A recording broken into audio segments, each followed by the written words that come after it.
Pertanyaan yang perlu diajukan adalah mengapa Nabi Muhammad masih diperintahkan untuk meminta pengampunan atas dosa-dosanya jika Allah telah mengampuninya sepenuhnya? Jawabannya tampaknya adalah karena surah Al-Fat ayat 2 tidak mengatakan bahwa Allah pasti akan menghapus dosa-dosa nabinya, tetapi bahwa ia dapat melakukannya jika ia mau. Namun surah An-Nasr menjelaskan bahwa Allah tidak mau menghapus semua dosa Nabi Muhammad, dan itulah sebabnya mengapa Nabi masih terus harus minta ampun.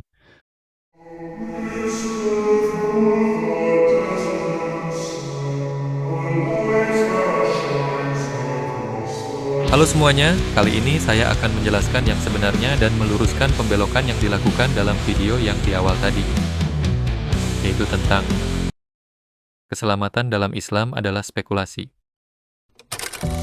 Dalam video tersebut menyatakan beberapa klaim mereka terhadap betapa tidak pastinya keselamatan dalam Islam, termasuk keselamatan Nabi Muhammad sendiri. 1. Kontradiksi jaminan keselamatan Nabi. Klaim Quran Surah Ad-Duha ayat 5 menjamin bahwa Nabi akan mendapatkan kebaikan di akhirat. Namun, Quran Surah Al-Ahqaf ayat 9 dan hadits Bukhari nomor 1166 menyatakan bahwa Nabi sendiri tidak tahu nasibnya setelah mati. 2. Quran Surah Al-Fatah ayat 2 dan Quran Surah An-Nasr ayat 1-3. Klaim Quran Surah Al-Fatah ayat 2 bukan jaminan penghapusan dosa Nabi, hanya kemungkinan jika Allah menghendaki. Quran Surah An-Nasr ayat 1-3 menunjukkan bahwa Nabi masih diperintahkan meminta ampun, yang berarti dosa belum pasti dihapus. 3. Nabi masih berdosa dan memohon ampunan. Klaim Quran Surah At-Taubah ayat 43, Quran Surah Ghafir ayat 55, Quran Surah Muhammad ayat 19. Nabi tetap diperintahkan beristighfar. 4. Hadis Nabi takut siksa kubur. Klaim hadits Bukhari nomor 991, 5832 dan 5889. Nabi sering meminta ampun dan takut siksa kubur. 5. Nabi tidak bisa menolong umatnya. Klaim Quran Surah Asy-Syu'ara ayat 214, hadits Muslim nomor 303, Quran Surah Fatir ayat 18. Nabi tidak bisa menyelamatkan siapapun dari neraka. Islam tidak menjamin keselamatan. Klaim Quran Surah Az-Zukhruf ayat 74. Orang berdosa pasti masuk neraka. Quran Surah At-Tahrim ayat 8. Taubat pun belum tentu diterima karena ada kata mudah-mudahan. Masuk ke klaim yang pertama. Dalil yang mereka gunakan, Quran Surah Ad-Duha ayat 5. Dan kelak Tuhanmu pasti memberikan karunia kepadamu, lalu engkau menjadi puas. Quran Surah Al-Ahqaf ayat 9. Aku tidak mengetahui apa yang akan terjadi padaku dan juga padamu. Hadis Bukhari nomor 1166. Demi Allah, meskipun aku adalah Rasul Allah, aku tidak tahu apa yang akan diperbuat terhadapku. Mereka mengartikan ayat dan hadis ini seolah-olah Nabi Muhammad tidak yakin akan keselamatannya, sehingga dianggap bertentangan dengan Quran Surah Ad-Duha ayat 5. Pertama, Quran Surah Ad-Duha ayat 5 adalah janji Allah bahwa Nabi akan diberikan sesuatu yang membuatnya ridha, termasuk keselamatan di akhirat. Tafsir At-Tabari, jilid 24, halaman 322. Ayat ini bermakna bahwa Allah akan memberi Rasulullah sesuatu yang membuatnya puas, yaitu keselamatan dan kedudukan tinggi di akhirat. Tafsir Ibnu Katsir, jilid 8, halaman 179. Ayat ini adalah janji Allah kepada Nabi, bahwa beliau akan diberi syafaat dan umatnya akan masuk surga. Kedua, Quran Surah Al-Ahqaf ayat 9 bukan pernyataan keraguan, tetapi penegasan bahwa Nabi hanya mengikuti wahyu dan tidak berbicara dari dirinya sendiri. Tafsir Al-Baghawi, jilid 7, halaman 265. Makna, aku tidak mengetahui apa yang akan terjadi padaku, adalah bahwa Nabi tidak mengetahui secara independen, kecuali apa yang Allah wahyukan kepadanya. Tafsir Al-Qurtubi, jilid 16, halaman 166. Ayat ini tidak menunjukkan bahwa Nabi tidak tahu keselamatannya, karena dalam ayat lain, Allah sudah menjamin surga bagi beliau. Ketiga, hadis Bukhari nomor 1166 turun dalam konteks kerendahan hati Nabi, bukan karena beliau ragu akan keselamatannya. Penjelasan Imam An-Nawawi dalam Syarh Sahih Muslim, Jilid 2, halaman 120. Ucapan Nabi ini menunjukkan sifat tawadhu, rendah hati, bukan berarti beliau benar-benar ragu. Sebab, dalam banyak ayat lain, Allah telah menegaskan jaminan keselamatan bagi beliau. Keempat, jaminan keselamatan Nabi ditegaskan dalam banyak ayat lain. Quran Surah Al-Fatah ayat 1 dan 2. Sesungguhnya kami telah memberikan kepadamu kemenangan yang nyata, agar Allah mengampuni dosa-dosamu yang telah lalu dan yang akan datang. Quran Surah Al-Ahzab ayat 47. Dan berikanlah kabar gembira kepada orang-orang mukmin bahwa mereka akan mendapatkan karunia yang besar dari Allah. Tafsir As-Sa'di Jilid 6 halaman 203. Karunia besar dalam ayat ini adalah surga, dan Nabi sudah dijamin mendapatkannya. Kesimpulan, tidak ada kontradiksi. Quran Surah Al-Ahqaf ayat 9 dan hadis Bukhari nomor 1166 bukan menunjukkan keraguan, tetapi sikap rendah hati dan ketergantungan penuh kepada wahyu Allah. Pelurusan selanjutnya yaitu Quran Surah Al-Fath ayat 2 dan Quran Surah An-Nasr ayat 1-3 bukan jaminan penghapusan dosa Nabi. Mereka mengklaim bahwa Quran Surah Al-Fath ayat 2 bukan jaminan penghapusan dosa Nabi, tetapi hanya kemungkinan jika Allah menghendaki.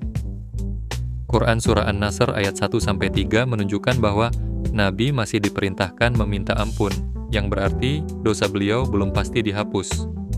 Dalil yang mereka gunakan, Quran Surah Al-Fatah ayat 2, agar Allah mengampuni dosa-dosamu yang telah lalu dan yang akan datang. Quran Surah An-Nasr ayat 1-3, apabila telah datang pertolongan Allah dan kemenangan, maka bertasbihlah dengan memuji Tuhanmu dan mohonlah ampunan kepadanya. Pertama, Quran Surah Al-Fatih ayat 2 adalah jaminan penghapusan dosa, bukan kemungkinan. Tafsir Ibnu Katsir, Jilid 7, halaman 170. Makna ayat ini adalah bahwa Allah telah menjamin pengampunan bagi Nabi Shallallahu Alaihi Wasallam sehingga beliau tidak memiliki dosa yang tersisa. Tafsir Al-Baghawi, Jilid 7, halaman 210. Para ulama sepakat bahwa Nabi tidak berdosa, maka makna ayat ini adalah penyempurnaan kemuliaan beliau. Kedua, Quran Surah An-Nasr ayat 1-3 tidak menunjukkan bahwa Nabi berdosa, tetapi istighfar beliau adalah bagian dari kesempurnaan ibadah dan syukur kepada Allah. Tafsir Ats-Tabari, Jilid 24, halaman 370. Istighfar Nabi setelah kemenangan bukan karena dosa, tetapi sebagai bentuk penyempurnaan ibadah dan syukur kepada Allah. Ketiga, Rasulullah Shallallahu Alaihi Wasallam telah dijamin suci sejak awal. Quran Surah Al-Ahzab ayat 33. Sesungguhnya Allah bermaksud menghilangkan dosa dari kalian, wahai Ahlul Bait, dan membersihkan kalian sebersih-bersihnya. Tafsir As-Sa'di, Jilid 6, halaman 295. Ayat ini menunjukkan bahwa Nabi Shallallahu Alaihi Wasallam telah disucikan dari segala dosa dan kesalahan. Dari penjelasan di atas dapat disimpulkan bahwa mereka salah dalam menafsirkan ayat. Nabi tidak berdosa dan istighfar beliau bukan karena kesalahan, tetapi sebagai bentuk ibadah dan syukur kepada Allah. Oh iya, saya perjelas ya. Untuk memahami Al-Quran dan hadis, tidak perlu Anda tafsirkan sendiri, karena telah banyak literasi yang kredibel dan otoritatif. Nggak seperti kitab kerangka layangan. Haha, jadi ya, tinggal mengutip saja. Kecuali memang mengutip Al-Quran dan hadis dengan tujuan membelokkan maksudnya supaya sesuai dengan kepentingan pribadi. Saya juga heran, orang-orang di luar sana sudah memikirkan hidup di planet Mars, kalian masih ribut hina sana-sini.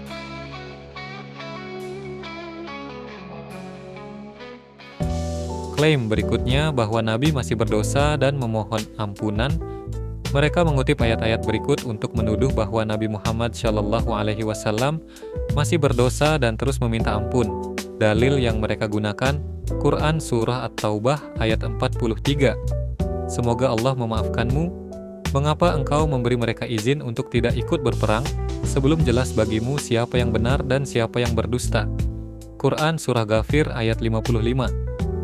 Maka bersabarlah engkau, wahai Muhammad, sesungguhnya janji Allah itu benar, dan mohonlah ampunan untuk dosamu, serta bertasbihlah dengan memuji Tuhanmu pada waktu petang dan pagi. Quran Surah Muhammad ayat 19. Maka ketahuilah bahwa tidak ada Tuhan yang berhak disembah selain Allah, dan mohonlah ampunan untuk dosamu, dan bagi orang-orang mukmin laki-laki dan perempuan. Pertama, kata dosa dalam ayat-ayat ini tidak selalu bermakna pelanggaran syariat. Para ulama tafsir menjelaskan bahwa konteksnya adalah kesalahan ijtihadiyah atau perbuatan yang secara hukum tidak berdosa, tetapi bisa lebih utama jika dilakukan berbeda. Tafsir Al-Qurtubi, Tafsir Al-Jami' li Ahkam Al-Quran, Jilid 8, halaman 113. Ayat dalam surah Ghafir tidak menunjukkan bahwa Nabi berdosa, tetapi sebagai bentuk pengajaran untuk merendahkan diri kepada Allah.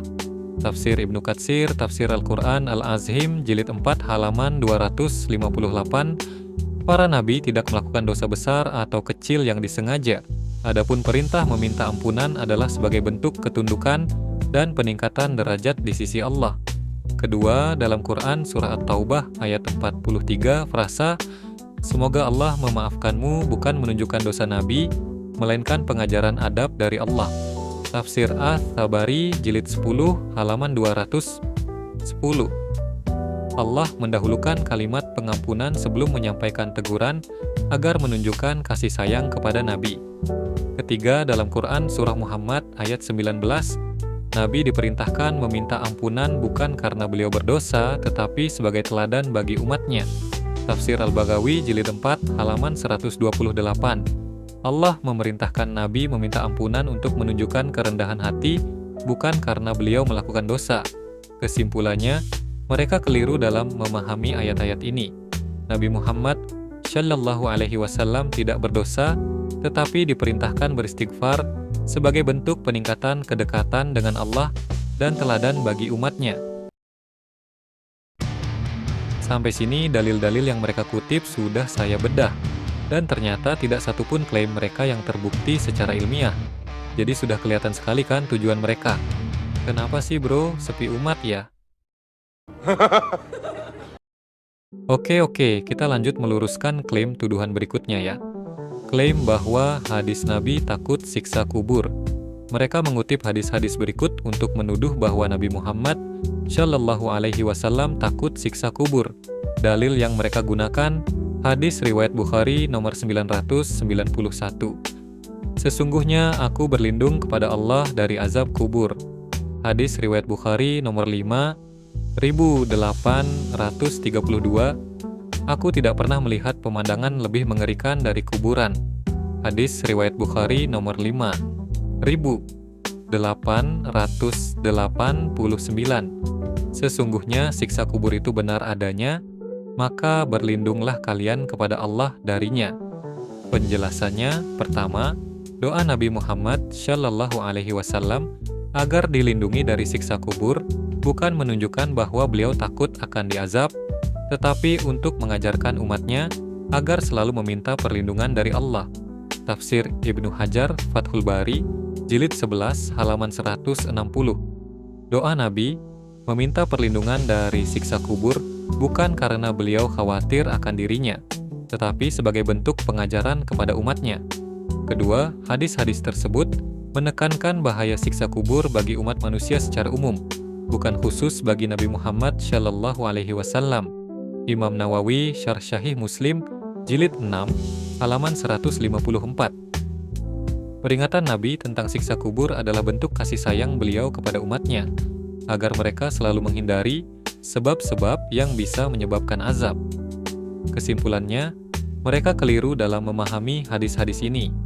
Nabi Muhammad Shallallahu Alaihi Wasallam tidak takut siksa kubur karena beliau berdosa, tetapi beliau mengajarkan umatnya untuk selalu meminta perlindungan kepada Allah.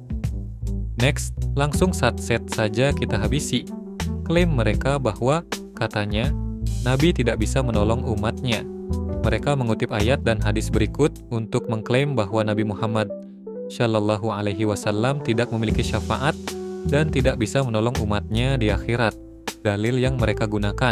Surah Asy-Syu'ara ayat 214. Dan berilah peringatan kepada kerabat-kerabatmu yang terdekat.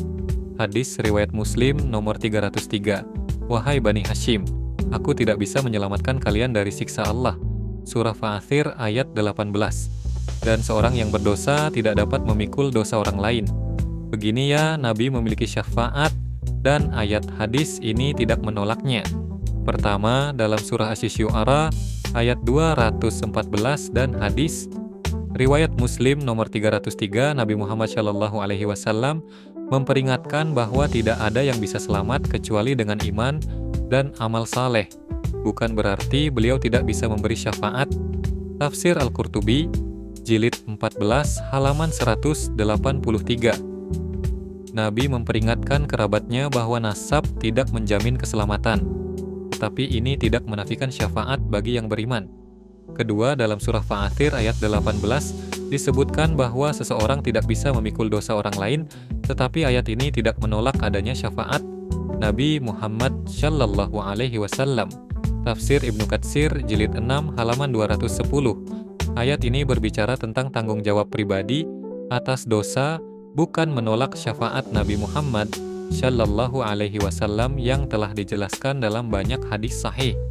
Ketiga, Nabi Muhammad Shallallahu Alaihi Wasallam justru telah dijanjikan syafaat dalam banyak hadis sahih, seperti hadis riwayat Bukhari nomor 4476. Syafaatku diperuntukkan bagi umatku yang mati dalam keadaan tidak menyekutukan Allah. Hadis riwayat Muslim nomor 197.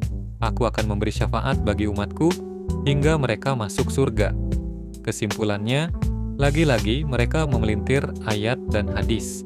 Syafaat Nabi Muhammad Shallallahu Alaihi Wasallam adalah hak yang telah Allah tetapkan dan akan diberikan kepada umatnya. Nah, jadi begitu bro.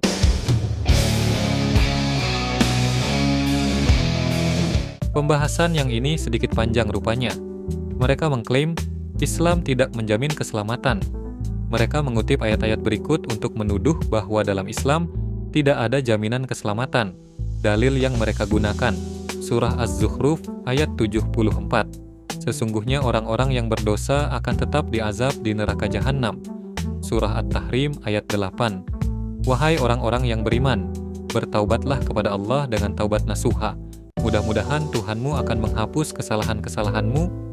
Mereka mengklaim bahwa ayat pertama menunjukkan orang berdosa pasti masuk neraka, dan ayat kedua menunjukkan taubat belum tentu diterima karena ada kata mudah-mudahan atau asa. Penjelasan, Islam menjamin keselamatan dengan iman dan taubat.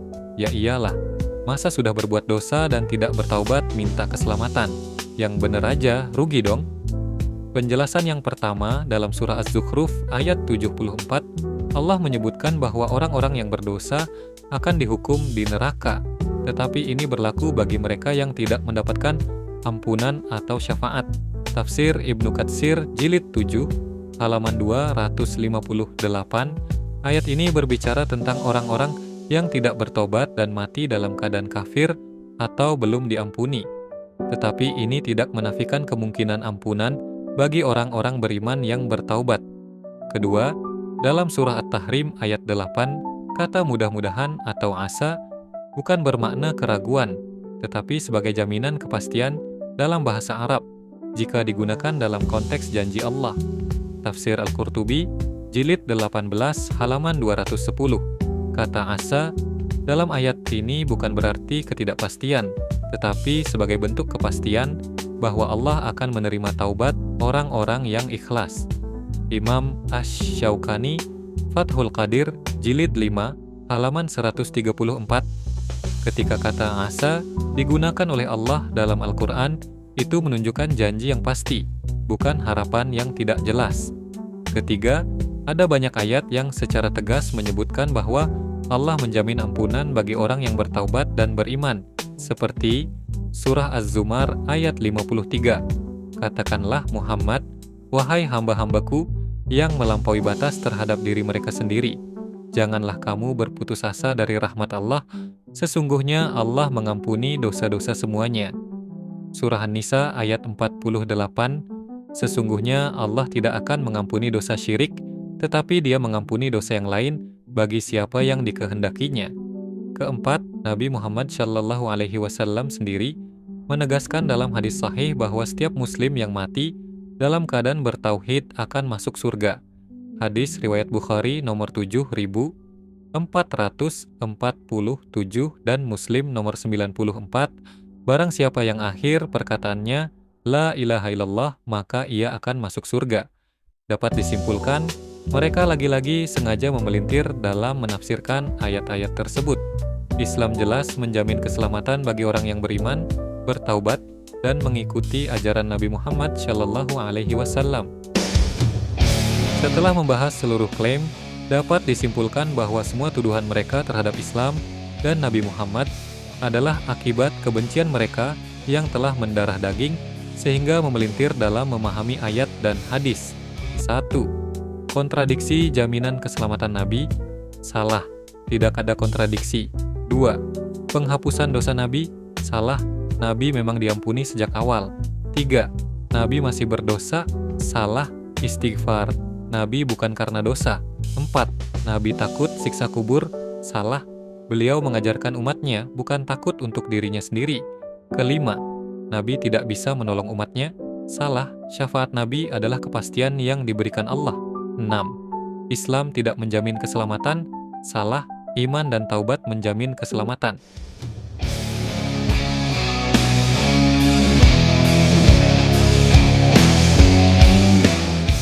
Cuman gitu doang bro, cetek banget sih ini sebenarnya. Pantesan MUI tidak merespon. Ada urusan yang lebih penting soalnya. Ya udah, kalau gitu video kali ini cukup dan sampai jumpa di video selanjutnya.